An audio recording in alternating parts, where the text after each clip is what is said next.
How's it going, guys? This is Griever here with your latest episode of Nanatsu no Taizai's latest season.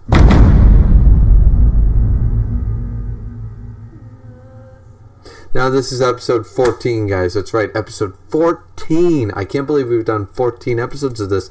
We're more than halfway through the season as far as I'm aware. And this is the moment. This is the moment. This is the moment I've been waiting for. This is the arrival of Escanor. Escanor. That name itself holds so much damn weight. The lion's sin of pride. So, the greatest of the sins, in not just inside of the show or whatever, but when you compare the 7 deadly sins as a concept, pride is always considered to be the greatest sin or the lowest level of hell or whatever. Then you have the lion, the king of all beasts, and you put them together into Lord Escanor. The hype for this guy was grand. And I'm not disappointed, because this just follows exactly what happened in the manga. With the exception of something that I really think they should have included. But, that being said, guys, let's just jump into the episode and I'll tell you about that when we get to it. So, we start off from the last episode, of course, and we happen to just, once again, manga chapter, point for point, and no real added information here. But we do see that Jericho is still carrying Bon and Elaine on her back, trying to escape from Galen and Melisukla. Now, they are playing golf with boulders, trying to crush them. So, sweet goddamn poor Jericho, trying to carry Bon, who's probably on the plus side of 200 pounds. And Elaine probably weighs sweet fuck all, but still 200 pound Bon. And she is exhausted, and she's trying her best, and they keep saying, leave me, and she's like, no, you guys just want to make me try harder for this. And this is shining moments for Jericho here, because Elaine even says, I'm so sorry that I've done so many cruel things to you, and so many bad things, like, I'm so sorry, and Jericho's just like, what are you saying right now? Right now, that's in the past. Right now, I have to try my best to get you out of this situation. Thank me later when we get out of this. You know what I mean? Now, she takes on one of the boulders head on. Don't underestimate a holy knight apprentice. Except that bashed me all to fuck. Lost her ponytail, lost half her armor. You know, her face is all bloodied. She's now a mess after taking one boulder shot, because she does not have the power of the demons anymore inside of her, so she's far weaker than she was at the height of her power. And anyways, they get blasted back, and Elaine saves them, but in the end they end up in a bar. Now this bar, who has no customers, it's just this Alfred looking fucker standing off in the back. Oh, hello, customers, you know, and he's like a timid Alfred type of person. Now, they have a bit of a conversation here, and it goes on that Jericho is explaining to this fellow that, listen, we are here because, you know, we have people chasing us and blah, blah, blah, and, you know, I'm a holy knight and everything. And the guy gets really scared and said, have you come to capture me? And he said, why? Have you done something bad?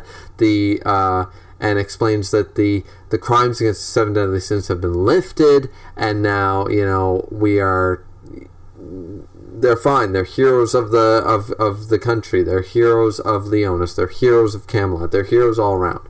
So this is where the Alfred-looking asshole says, yeah, I am so glad. I am so glad we can finally come out of hiding. And she's like, what? And he goes up to Bon and said, Bon-san, is Merlin okay? Is Miss Merlin okay? And he looks at him, and Bon wakes up, looks at him, and goes, Yeah, she's with the captain. And by the way, what's with the mustache? You've grown a mustache since last time I saw you. And he just says, oh, yeah, well, I thought it'd make me look more manly, you know. And then everyone's like, okay, who is this guy? Jericho's like, you two know each other? What the hell's going on? We hear the slam, bang, boom, and they say, oh, well, we're still being pursued. And he says, well, get in my food locker, get in my storage here in the back, and you should be safe. Now, this is where he closes the door on them and says, don't worry, that'll keep you safe. And then Gallant and Milsukla show up, and they've cut half the bar away. The mountain which housed the bar has been cut in half. So, Ten Commandments rocking up the environmental destruction here. Now, here's where you think right away they are going to completely slaughter this poor bastard. You think this is done, this is over. And that's when Gallon goes up and says, I smell something delicious. And then he starts drinking an entire keg of beer to himself, or some form of ale. And he said, alcohol has come so damn far in the last 3,000 years. This shit tastes fucking awesome. And I can contest to that.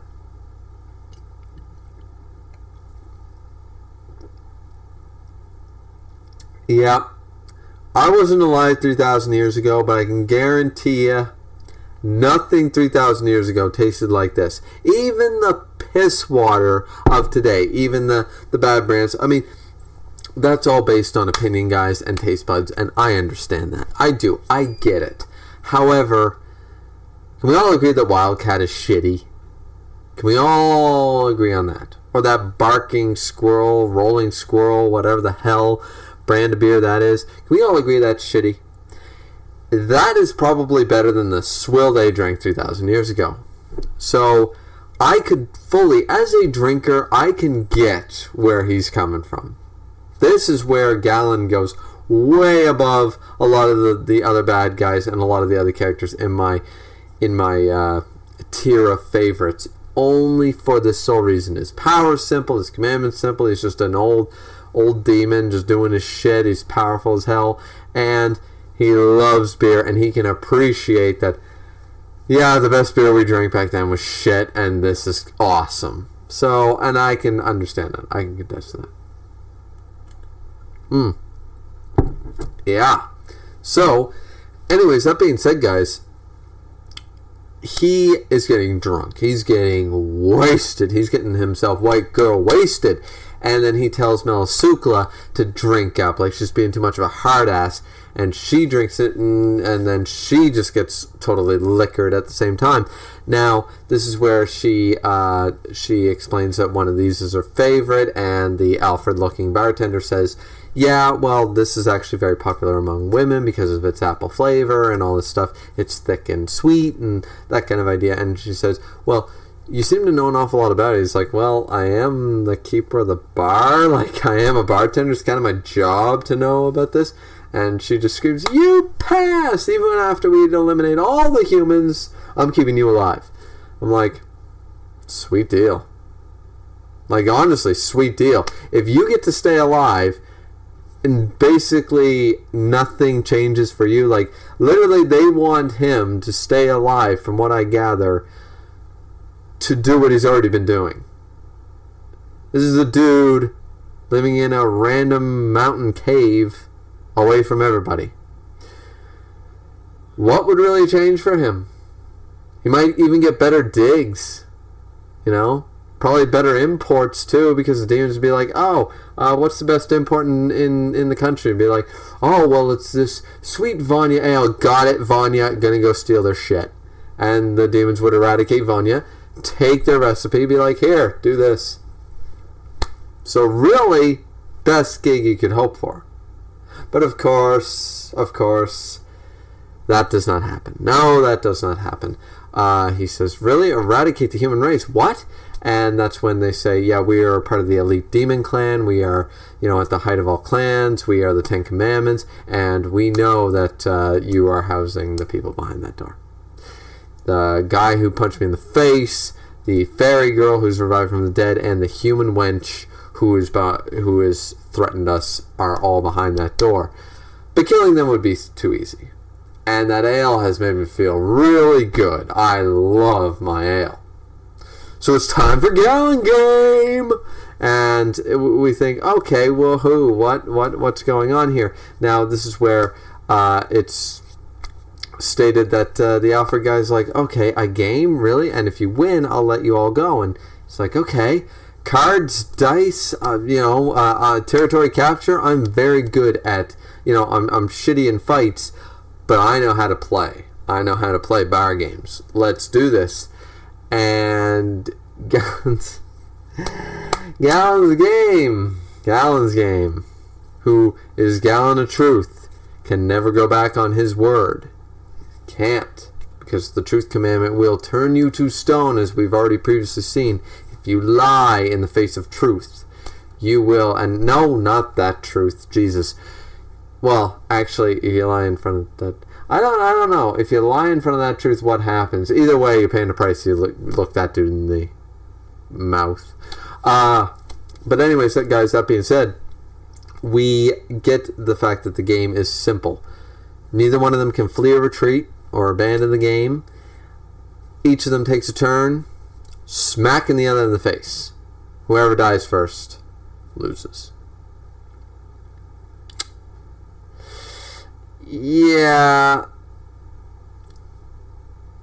Alfred is fucked. He's just fucked. There's no way he's gonna lose. It's not happening. So he agrees to play anyways. Gallon gives him a pat on the back for being a good sport, and he's down. So here I am thinking. Now, I've read the manga, guys, so I know what happens. But I'm trying to garner back, because this was week-to-week basis when I started reading this. I was reading before this moment. So on a week-to-week basis, I was sitting there and I was thinking. There's got to be a way around the commandment of truth. And I didn't come up with very many good theories. Because Bond is still, I was thinking the whole Hunter Festival might work, or Soul Harvest, or something, a fox hunt, but nothing came to mind. And then I thought that maybe Meliodas and Merlin would show up on time, with the boar's hat or something. No, not that either. And then we cut away, and we see that night has become day, or morning. And this is where Jericho remarks that it's really, really hot. And also the Ten Commandments sit there and go, geez, well, he's not getting up, and my God, it's hot, and all this garbage. Bond turns over and goes, wait a minute. Shit, is it morning already? And I'm just thinking, why would he complain about that? Or is he worried that they won't survive what's going to happen next? Because I'm like, yeah, Bond knows they're safe. Bond knows, because I've noticed one thing. Bond woke up to talk to Alfred and did not argue a single time about being put in the food storage or run away or anything like that. He has not argued once. He hasn't said a damn thing other than you grew a mustache and shit, is it morning? So I'm like, okay, alright. And then Gallon goes up and grabs the axe off the wall, and it seems that it's too heavy. And that should have been the first. That should have tipped everybody off. It's too heavy. He drops 20,000 strength level, power level. He drops this axe. Strongest character we've seen thus far. Other than Meliodas with his power back. But so far, strongest known power level right there. Boom! And he complains that it's too short for a two-handed axe and blah, blah, blah. And that's when we hear another voice. So manly. So damn manly. I don't speak Japanese, guys, but this is really good. I approve, because it said, No, of course you can't wield it as a two-handed, because it's meant to be a one-handed axe. And swipe, there stands the barkeep. And he stands up as he gets bigger and stronger, and Captain America looking ass motherfucker stands there and explains that the divine axe Rita is named after a child, a woman child, loved by the sun. And it cannot be held by filthy demon hands, this one-handed axe of mine. For I stand at the pinnacle of all clans. I am human, because they complain. The commandments, they complain, they say, that cannot be the barkeep, you cannot be human. And he says, indeed I am human. But I am at the pinnacle of not only my own race, but at all clans and races. I am the lion sin of pride of the 7 deadly sins, Lord Escanor. And I'm sitting there like, God damn, this guy shows up, and I am so thrilled. My favorite character, the greatest sin, bitchin', just bitchin'. Love it, guys, love it. And he shows up, and Galen, boasts and says, well, haha, stuck up hubris for a human and all that stuff, you think you're at the pinnacle of all clans. Wah ha ha. Galen starts laughing at him. Escanor laughs along with him, and boom! There goes Galen. Cleaved in half, like a bitch. Melisukla she loses her drunkenness. From shit-faced to sober happened really fucking quick with this bitch, because they just what would you do? We've seen what Galen can do, and Escanor just swipe out of my way. Now Melisukla brings up the fact. Now, before I get into that, I did mention one problem with the episode. It's not a problem. It's just that in the manga, one of the things that Tite Kubo did in Bleach that a lot of people complain about was too much black and white. Loved white backgrounds and black backgrounds for big moments and used them constantly. It was always black and white. Now that's manga format, but we're talking extreme here, guys. The white background moment in Nanatsu no Taizai during the chapter was really good and should have been reused in some way. I don't know how to translate it properly. I'm not talking pure white or something, but the moment was far better in the manga because of the simple silhouette, or not silhouettes, but the simple. That could have been a good thing. You could have went total black and white. You could have done old sketch style or something to really signify what a big deal this was, because it was such a big deal in that week's chapter. That was the holy shit moment, and it still felt like a holy shit moment, but not as grand as it could have been. That's my only one gripe. I still think it was really well done. Now Melisukla, of course, loses her shit and states that the fight isn't over yet, and Galen gets up and regenerates himself and says, I'm going to use my magic, critical over, which makes my power level 40,000+, and then we cut over to, which power level, it's like going Super Saiyan, because the whole environment starts shaking, and then we see that Merlin and Meliodas have a quick talk on the boar's hat and say, wait a minute, it's him. I feel his power level, 50,000 plus 50,000, 55, 50,000, 60. It's Escanor. Because afterwards, or right before, sorry, I skipped ahead a bit there. Right before that, Galen says, it's my turn. He grabs his, big scythe-looking thing with the sword on the end, whatever that's called, swipes at him, and it just cuts into his arm a little bit. Yeah. So 40,000 power level does nothing to Escanor. Escanor's a boss. So then he says, well, that was disappointing. Guess it's my turn. Grabs his axe, heat of the sun, and... Oh, well. That's too bad. And we see that, of course, the commandment of truth, you cannot flee from this game. Galen was too afraid to take Escanor's next hit, and ran away.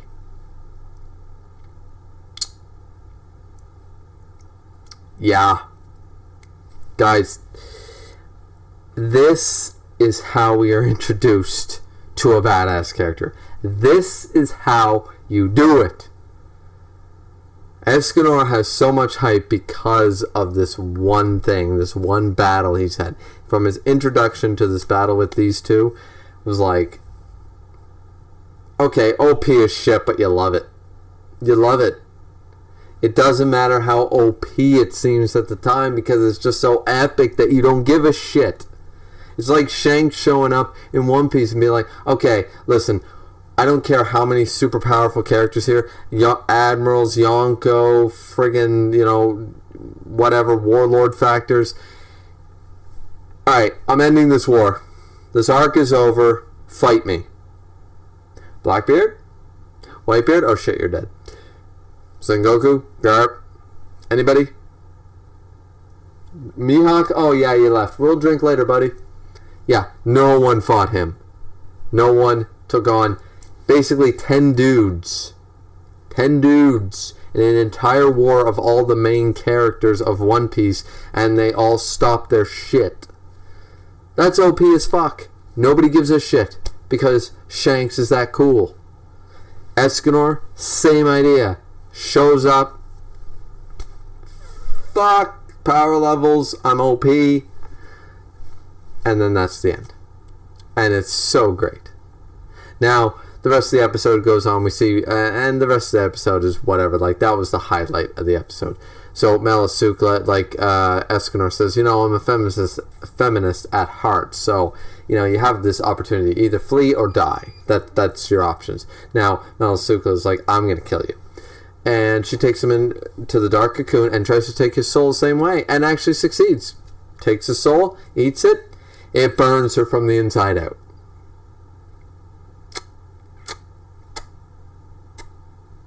Dude has no weaknesses. The one thing that could kill Bon can't even kill Escanor. That's how great this dude is. He wouldn't lose in combat. Even if he could, it wouldn't happen. But even if he did, look, his soul actually burns demons. So his soul will always be there.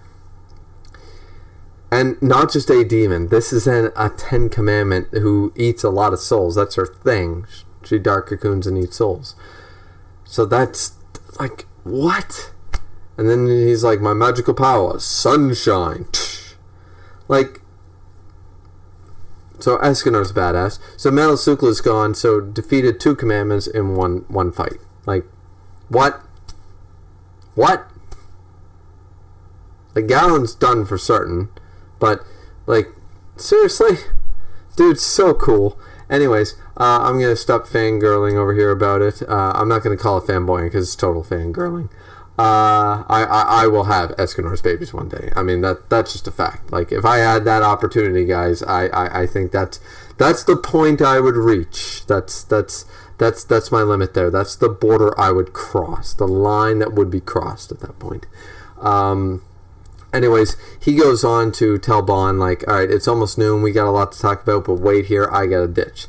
And we're like, okay, so he takes off, and Bon's like, well, I ain't going anywhere anyways, so yeah, orders or no, I'm not moving. He eventually does come back when it's nightfall, and Bon does explain the powers of Escanor, because Escanor is now back to his normal Alfred-looking, timid-looking guy. And Jericho's like, what? This is that guy? It's like, yeah, this is Escanor. His power rises with the sun, so when it becomes morning, he gets stronger and stronger and stronger until it reaches noon, and then he goes down, down, down. So we haven't seen noon yet. Noon. How strong does he become at noon? He even ran away, even though there was no enemies there. He ran away at noontime specifically. So, what's going on? We, of course, in the manga know, but I'm going to leave that up to you anime-only viewers. I'm not going to spoil that much. It's explained that, Escanor is just, at this time of night, he's like this.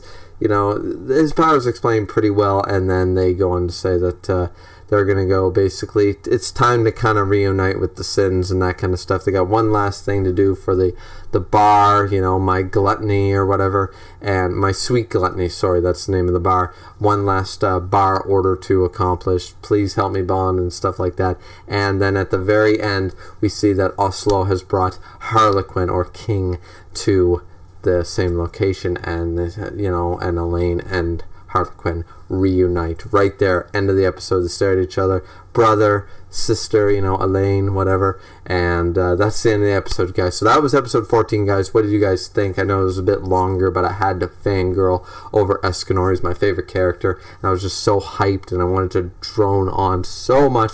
I think I kept myself under wraps pretty good, but tell me what you guys thought of the episode in the comment section below. Thought the animation was really good. Once again, thought the amazing moment of him just slamming Gallon in half, like, boom, no big deal. Could have been done better, but that's up for debate. Like, subscribe, comment, always very much appreciated, guys, and we will see you back here next time for episode 15, which should be released this weekend, and I will make sure to review that in a more timely fashion. So tell me what you guys thought. Love to hear from you. See you next time, guys. Griever signing out.